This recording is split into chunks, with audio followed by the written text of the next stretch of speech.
Good morning, friends. In today's lecture, we are going to learn about one more medium of communication, that is email writing. Previous lecture we have seen about formal letter writing. In the similar manner, email writing also have certain etiquettes and rules. Before moving further, let's try to have the introductory part of different types of emails, and then we will refer to the format and we will take one example of how to draft an email. So on your screen you can refer that. You can see over here the most common and preferred method of informal and formal communication in today's world is the email. Letter drafting generally less preferred होता है आज की दुनिया में, because email is far more fastest means of communication as compared to letter writing. तो यहाँ पे whether it is a formal email or informal way of communication, उसमें आप email को ज़्यादा importance देते हो क्योंकि वो fastest means of communication.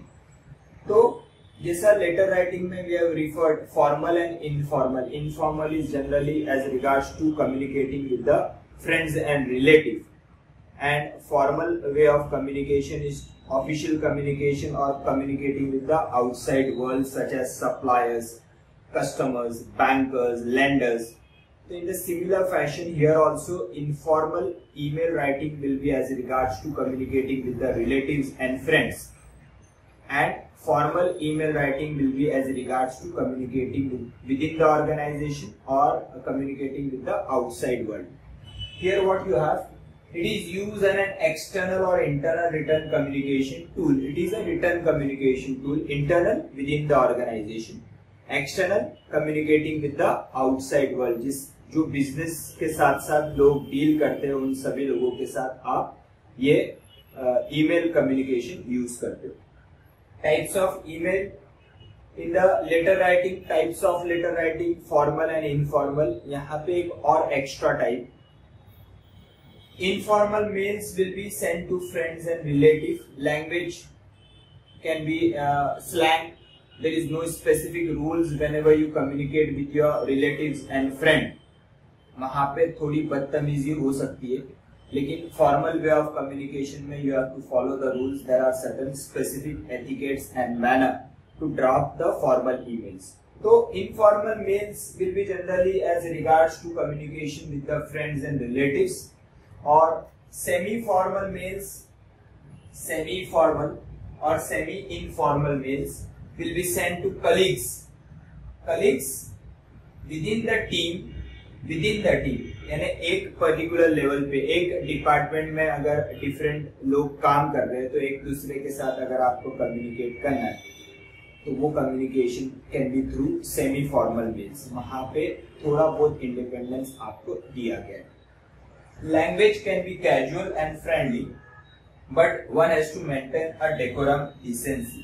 Obviously, when you communicate with your colleagues in the same organization, you have a friendly attitude. तो थोड़ा बहुत लैंग्वेज में ऊपर नीचे हो सकता है, लेकिन फिर भी आपको decorum, that is a decency, थोड़ा बहुत मेंटेन करना पड़ेगा.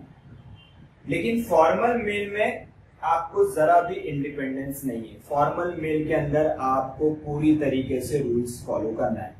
This is generally meant addressed to people within and outside the organization. Language should be formal. Purpose should be clear and precise. Very, very important. When you communicate with the outsiders or within the organization with your boss,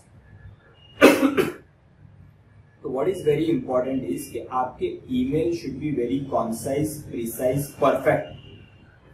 lengthy emails नहीं होना चाहिए, to the point, to the mark होना चाहिए, क्योंकि अगर lengthy emails है तो no one is going to read your mails. जैसे अगर आप देखते होंगे कि आपके ईमेल बॉक्स में बहुत सारे स्पैम आते हैं और बहुत लेंदी होते हैं, no one read that.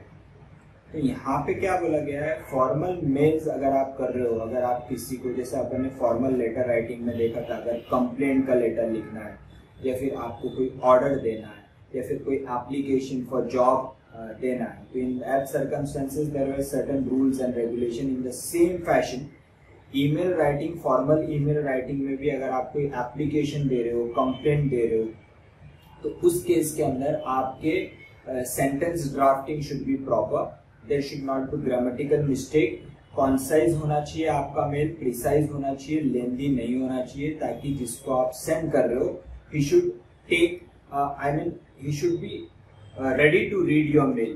If your mail is very lengthy, so he will not show interest in reading your mail. So that's the reason very important क्या है, जब आप मेल किसी को, फॉर्मल मेल अगर किसी को सेंड कर दो, तो एथिकेट्स फॉलो करने, etiquettes are nothing but manner and rule you have to follow. और उसके अलावा जो कंटेंट, जो बॉडी रहेगा, जो मेन बॉडी आपका मेल का है, वो प्रिसाइज होना चाहिए, लैंग्वेज प्रॉपर होना चाहिए, क्लियर होना चाहिए, ताकि वो आपके पर्पस को सिग्निफाई कर सके। Further if needed it should be properly drafted paragraph wise. एक ही पैराग्राफ में आपको सब कुछ इंक्लूड नहीं करना है। अगर एक ही पैराग्राफ में आप बहुत कुछ इंक्लूड करोगे तो वहां पे कंफ्यूजन क्रिएट होगा। तो it is necessary for you that according कौन सा मेल आप कर रहे हो, कोई एप्लीकेशन कर रहे हो, कोई आप कंप्लेंट कर रहे हो, या फिर कोई ऑर्डर आप दे रहे हो, तो प्रॉपरली ड्राफ्टिंग आपको करना है। और आपको देखना है कि वहां पे कोई टेबल फॉर्मेट में आपको कोई चीज अटैच करना है, या फिर कोई कंपैरिजन अगर आप कर रहे हो तो आपको पाई चार्ट या फिर any other chart you have to attach, you have to see to it. तो this just go through format of mail, यहाँ पे किस तरीके से मेल का ड्राफ्टिंग, और बहुत सारी चीजें ऐसी है जो आज भी स्टूडेंट्स को पता नहीं है मेल में वो होता क्या है, उसका मीनिंग क्या होता है। तो today we are going to try to understand that. Now first of all, format of email writing, you can see that starts with from the person who sends the mail, he will write his email ID। जैसे आप compose करते हो तो automatic वहां पे आपका mail ID आ जाता है, तो that is called as a from. Then जिसको आप एड्रेस कर रहे हो, द रेसिपिएंट, जो मेन पर्सन जिसको आप ये मेल सेंड कर रहे हो, तो उसका नाम यहाँ टू में लिखेंगे। बाज वक्त क्या होता है, we have seen that most of us write under send, यहाँ पे टू के अंदर आप बहुत सारे ईमेल आईडी लिखते हो।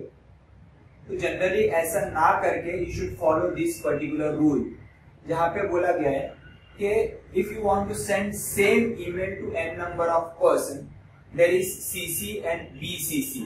CC stands for carbon copy. Carbon copy is simply nothing but same mail to send to someone else, that is called as a carbon copy, and BCC stands for blank carbon copy.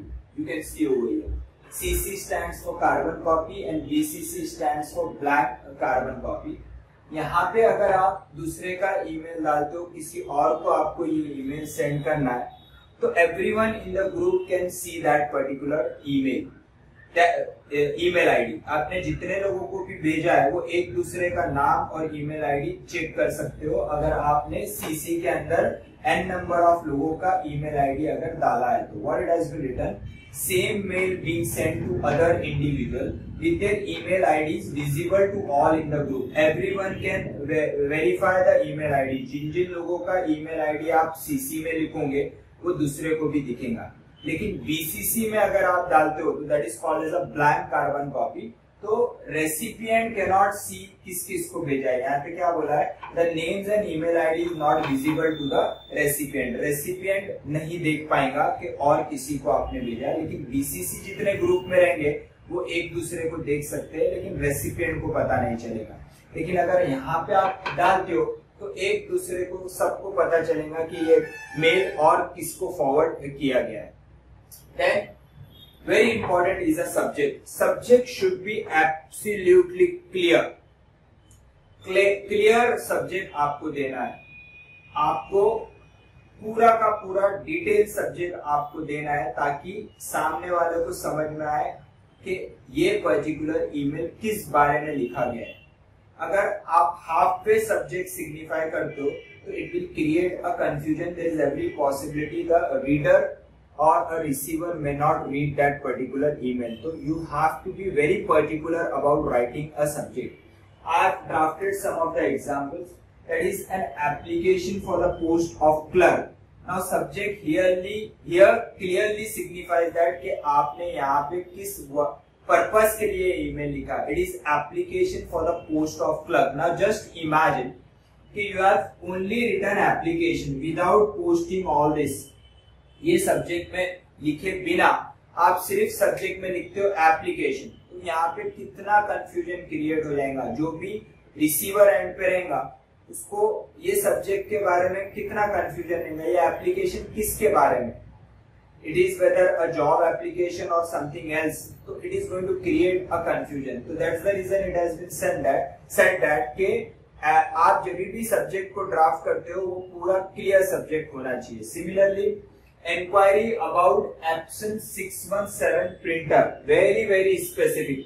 मैं inquiry करना चाहता हूँ किसके बारे में, ये particular printer के बारे में, ना कि और कोई प्रिंटर के बारे में. अब जस्ट इमेजिन कि अगर आपने सिर्फ इंक्वायरी डाला है आपके सब्जेक्ट में, तो again it's going to create a chaos. Inquiry किस बारे में, कोई जॉब की इंक्वायरी कर रहा है या फिर कोई प्रोडक्ट की इंक्वायरी कर रहा है. अगर प्रोडक्ट की इंक्वायरी कर रहा है तो किस प्रोडक्ट के बारे में वो बोलना चाहता है, तो आप बोलते हो कि इंक्वायरी अबाउट प्रिंटर. सिर्फ आपने इतना डाला तो भी वो कंफ्यूजन क्रिएट करेगा. So it is very necessary that you should specify the model in respect of which you are making an inquiry. Then again questions regarding what, particular meeting held on 1510 on which subject, TDS, tax deducted at a source का जो meeting study circle का हुआ था उसके बारे में मेरे पास कुछ क्वेश्चंस है जिसके बारे में मैं चाहता हूं कि आप उसका क्लैरिटी दो. तो यहाँ पे I have absolutely made the subject clear. अगर आप सिर्फ क्वेश्चंस लिखते हो आपके सब्जेक्ट में तो again it will be like redundant subject. It's of no use. Questions किस बारे में पूछना चाहता है आपने दिया है, रीडर उसको वो ईमेल को ओपन ही नहीं करेगा बिकॉज उसमें कोई इंटरेस्ट ही उसका जनरेट नहीं हो रहा है. तो इन दैट सर्कमस्टेंसेस वहां पे you will not receive the reply of that particular email. So that's the reason it has been said that the subject should be very clear, should not be confused. Then again one more example I have taken, complaint for what, BSNL broadband connection. यहाँ पे मैं complaint करना चाहता हूँ, मैं जो receiver and पे उसको कंप्लेंट कर रहा हूँ और किस बारे में कर रहा हूँ, टेलीफोन के बारे में कर रहा हूँ, ब्रॉडबैंड के बारे में कर रहा हूँ, फाइबर ऑप्टिक, व्हाटएवर. तो यहाँ पे I have given a detail in subject itself के इस बारे में मेरी कंप्लेंट है. तो this is what all about subject is कि you have to be very clear while drafting a subject. Next is a salutation. Salutation generally start with dear sir, dear ma'am. When you are not aware with the जो person को आप अगर नहीं जानते हो जिसको आप मेल ड्राफ्ट कर लो तो उस सर्कमस्टेंसेस में you will simply write dear ma'am और dear sir. However if you are aware कि आप किसके साथ कम्युनिकेट कर रहे हो, फॉर एग्जांपल मुझे BSNL में कंप्लेंट करना है तो I am not aware with कि कौन पर्सन ये कंप्लेंट को डील करेगा, तो there I am going to simply write dear sir. However, within the organization अगर मैं HR डिपार्टमेंट के हेड से डील कर रहा हूँ तो यहाँ पे मैं वो पर्सन को जानता हूँ, तो in that case I am going to write down dear Mr Sharma और dear Mrs Sharma. When I know the person, if I am aware with that person, then I am going to write down the name together with dear. And if I am not aware, then simply I am going to write down dear sir or dear ma'am. This is all about formal emails. This is about formal emails. However, if there is an informal email, then when you are communicating with your friends or relatives, you can use hi or hello. तो यहाँ पे आप hi, hello use कर सकते हो अगर informal आप mail draft कर रहे हो. Then comes a main body. Main body will always start with either you are going to mention a greetings or good morning. आप इस तरीके से आपका मेल स्टार्ट करोगे. This shows signifies a politeness and a manner, good manner of drafting an email. तो either you are going to write down simply greetings और you can write down good morning. However it is an optional. Then you are going to start with I am और my name is so and so my name is Vishal Jain and I will like to apply for the post of so and so and I'm going to start with it. मैंने ये completion किया है, मेरा ये qualification and all that, I'm going to start with that. So you have to start your mail. Or otherwise, if it is directly related with any subject, so you should write over here, this is to, and you have to start with your mail. So this is how the main body start, but you will have to see to it कि initial paragraph should cover कि subject क्या है आपका, उसके बारे में cover करेंगे. Next paragraph में आप डिटेल दोगे और लास्ट पैराग्राफ में कंक्लूडिंग पार्ट के अंदर आप उसका कंक्लूजन दोगे, व्हाटएवर. तो in this manner you draft your body. Then comes a attachment. अगर आपने कोई चीज अटैच की है तो उसका लिस्ट आप यहाँ पे दोगे. You have to write down a attachment and 1 2 3 4 whatever attachment you have made to this particular email. If there is any PDF or if there is any Excel sheet or any word sheet, तो वहां पे आप name लिखोगे कि किस चीज का आप अटैचमेंट दे रहे हो. कोई पर्टिकुलर आपको डेटा अटैच करना है तो you have to write down the data of XYZ. तो you have to write down जो भी आपने अटैचमेंट किया. व्हाई? दो these attachment are seen in actual attachment, but this will give a clear gist. ये क्लियरली आपको देगा कि ये मेल में आपने क्या क्या अटैचमेंट किया है, ताकि सामने वाला उस अटैचमेंट को बराबर तरीके से ओपन करके, स्टोर करके, सेव करके उसको वेरीफाई करे, एक भी अटैचमेंट को वो भूल ना जाए. तो इसीलिए यहाँ पे आपको डिटेल लिस्ट देनी है कि आपने कौन कौन सी चीजें इस ईमेल में अटैच की है. Then comes a complimentary closing, that is also called as a signature line. Now यहाँ पे भी एक रूल है. You have to write down first a thanking you and then your name, address and phone, email ID. अगर सामने वाले person को आप नहीं जानते हो तो आपका क्लोजिंग रिमार्क, कॉम्प्लीमेंट्री क्लोजिंग इस तरीके से होना चाहिए. Thanking you and then name of the institute, address, phone number and email ID.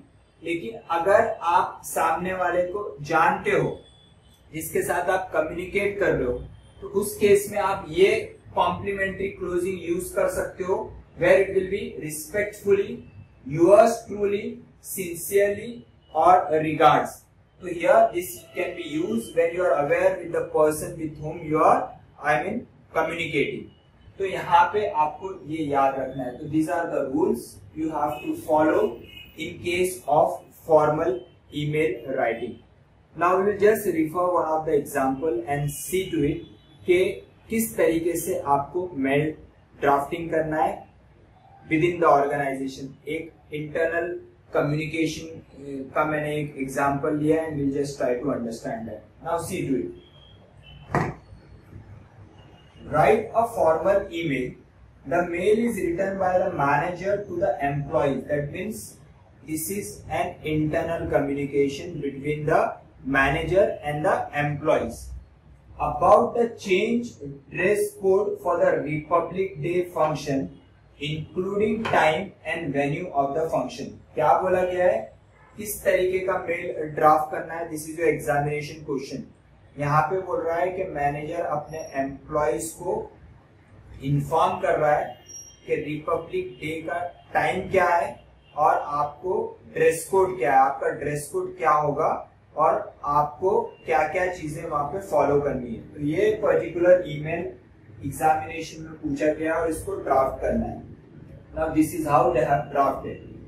Now from XYZ, here I have taken Kumar Santosh at sky.com.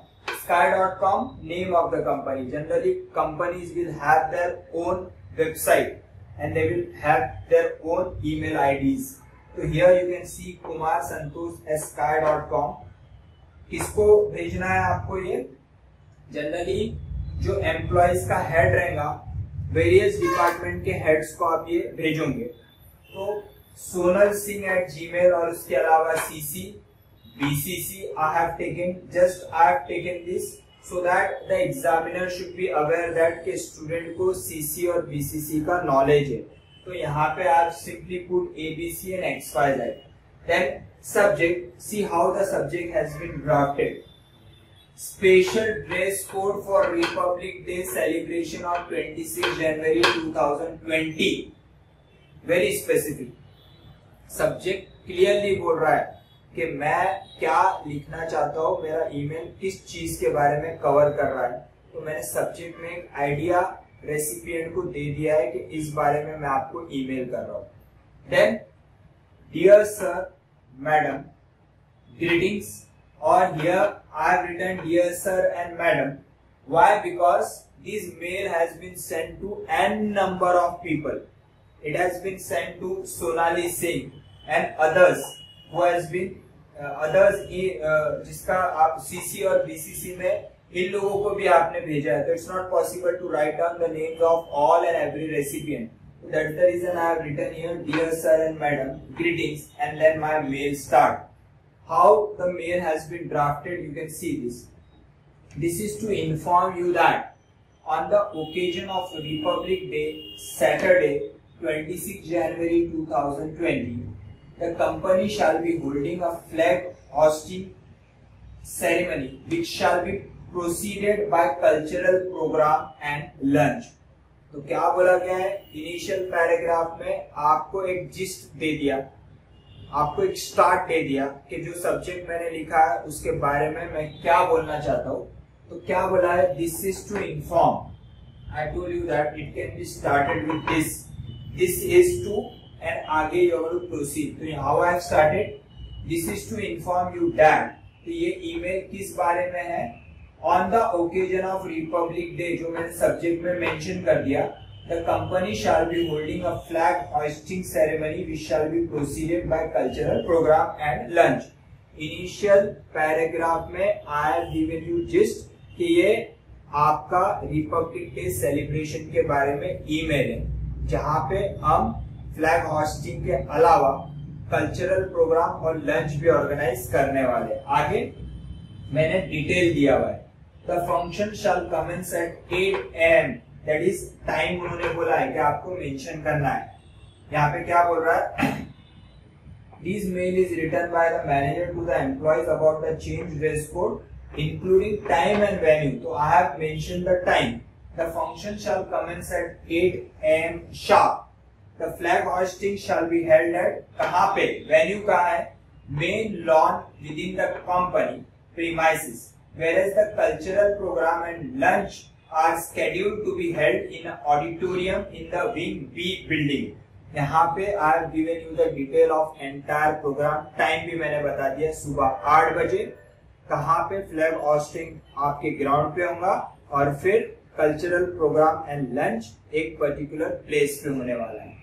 यहाँ पे the mandatory dress code for the programme for men white kurta pajama, for women sarees only, preferred color white, green, saffron, that is a color of our flag. Dress code is to be mandatorily complied with by all attendees. That means you have specifically mentioned कि dress code आपको follow करना है. अगर आप वहां पे आ रहे हो तो आप दूसरा dress code follow नहीं कर सकते. Looking forward to your kind presence. Now see here I have used the word kind presence so that it will show my politeness towards my employees. I am not ordering them. They are like my family members. तो यहाँ पे wordings किस तरीके से use किया है?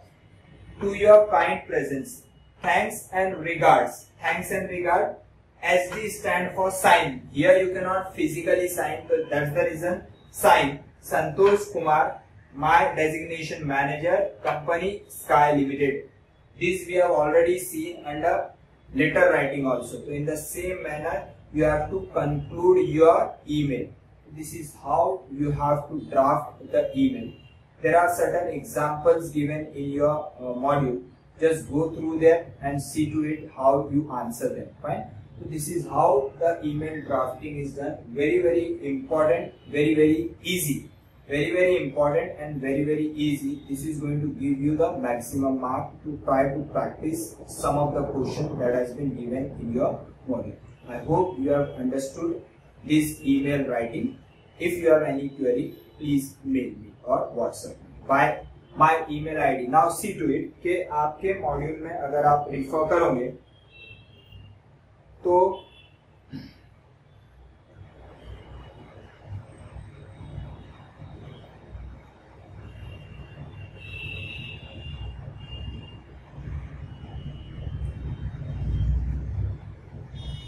page number 11.6 of your module, there is question number 1. What it has been said? You are Mr. Pradeep Kumar, General Manager, Surbi Furnishing. You provide furniture and other furnishings to large businesses. Write a mail to Mr. Naveen Bansal, Proprietor, Chelsea chain of restaurants, offering your latest range of product at a discounted price in about 150 to 200 words. यहाँ पे आप किसी को presentation दे रहे हो कि आप किस में डील करते हो. यहाँ पे क्या बोल रहा है? Offering your latest range of product. आप जो प्रोडक्ट में डील करते हो उसके नॉलेज आप रेस्टोरेंट डीलर को दे रहे हो. तो यहाँ पे ये आपके लिए होमवर्क है. या आपको you have to draft this email and you have to email me on this ID. I am giving you the ID.